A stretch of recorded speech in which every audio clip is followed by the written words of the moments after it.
নমস্কাৰ বন্ধুসকল, আপোনালোকে চাইছে ধ্ৰুৱনাজি ইউটিউব চেনেললৈ সকলো ৰাইজক স্বাগতম জনাইছোঁ। আজি এটা নতুন ভিডিঅ' লৈ আহিছোঁ আপোনালোকলৈ জিকে কুইজ।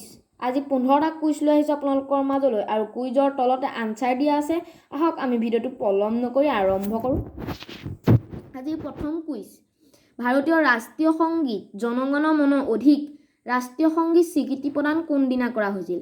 24/1/1950 চনত। ভাৰতৰ কোনদিনা পোনপ্ৰথমবাৰ ডাক টিকট মুকলি কৰা হয়? 9/2/1931 চনত ভাৰতৰ পোনপ্ৰথমবাৰ ডাক টিকট মুকলি কৰিছিল। সাহিত্য আলোচনী জোনাকী প্ৰথম প্ৰকাশ কোনদিনা কৰা হৈছিল? 9/2/1889 চনত সাহিত্য আলোচনী জোনাক প্ৰথম প্ৰকাশ কৰা হয়। দিল্লীক ভাৰতৰ ৰাজধানীৰ স্বীকৃতি প্ৰদান কোনদিনা কৰা হৈছিল? 10/2/1931 চনত দিল্লীক ভাৰতীয় ৰাজধানীৰ স্বীকৃতি প্ৰদান কৰা হৈছিল। তামিলনাডুৰ ৰাজধানী মাদ্ৰাজৰ নতুন নাম চেন্নাই কোনদিনা ঘোষণা কৰা হৈছিল? 17/7/1994 চনত তামিলনাডুৰ ৰাজধানী মাদ্ৰাজৰ নতুন নাম চেন্নাই বুলি ঘোষণা কৰা হৈছিল। প্ৰশ্ন 6, ভাৰতৰ ৰঙীন টেলিভিছন সম্প্ৰচাৰ কোনদিনা কৰা হৈছিল? 18/7/1980 চনত ভাৰতৰ ৰঙীন টেলিভিছন সম্প্ৰচাৰ আৰম্ভ হৈছিল। কাৰ ৰেচিং প্ৰথম ক'ত হৈছিল আৰু কোনদিনা হৈছিল? প্ৰথম কাৰ ৰেচিং হৈছিল ফ্ৰান্সত আৰু 22/7/1894 চনতে এই কাৰ ৰেচিং আৰম্ভ হৈছিল। ভাৰতৰ প্ৰথম অনাতাঁৰ কেন্দ্ৰ ক'ত স্থাপন হৈছিল আৰু কোনদিনা হৈছিল? ভাৰতৰ প্ৰথম অনাতাঁৰ কেন্দ্ৰ স্থাপন হৈছিল মুম্বাই আৰু কলকাতা আৰু সেইদিনা আছিল দিন, মাহ আৰু চন 23/7/1927 চন। ভাৰতৰ প্ৰথম পাইলটবিহীন উৰাজাহাজ সফল পৰীক্ষা কোনদিনা হৈছিল?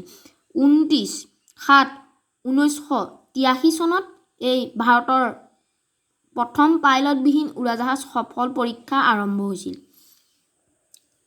প্ৰথম মহিলা ক্ৰিকেট ক'ত হৈছিল আৰু কোনদিনা হৈছিল? প্ৰথম মহিলা ক্ৰিকেট হৈছিল ইংলেণ্ডত আৰু দিন, মাহ, চন আছিল 26/7/1745 চন। ভাৰতীয় তেল গেছ নিগম ONGCয়ে কোনদিনা গঠন কৰিছিল?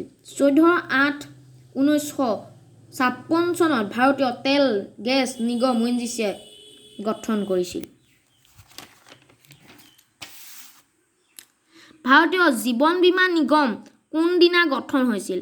1/9/1956 চনত ভাৰতীয় জীৱন বীমা নিগম গঠন হৈছিল। ভাৰতত বন্যপ্ৰাণী সংৰক্ষণ আইন কোনদিনা গৃহীত হৈছিল? 21/8/1972 চনত ভাৰতৰ বন্যপ্ৰাণী সংৰক্ষণ আইন গৃহীত হৈছিল। আমেৰিকাৰ প্ৰথমবাৰৰ বাবে বিজুলীৰ ৰাজহুৱা ব্যৱহাৰ কোনদিনা হৈছিল? 4/9/1882 চনত 82 চনত দেখা নাছিলোঁ। 82 চনত আমেৰিকাৰ প্ৰথমবাৰৰ বাবে বিজুলীৰ ৰাজহুৱা ব্যৱহাৰ হৈছিল।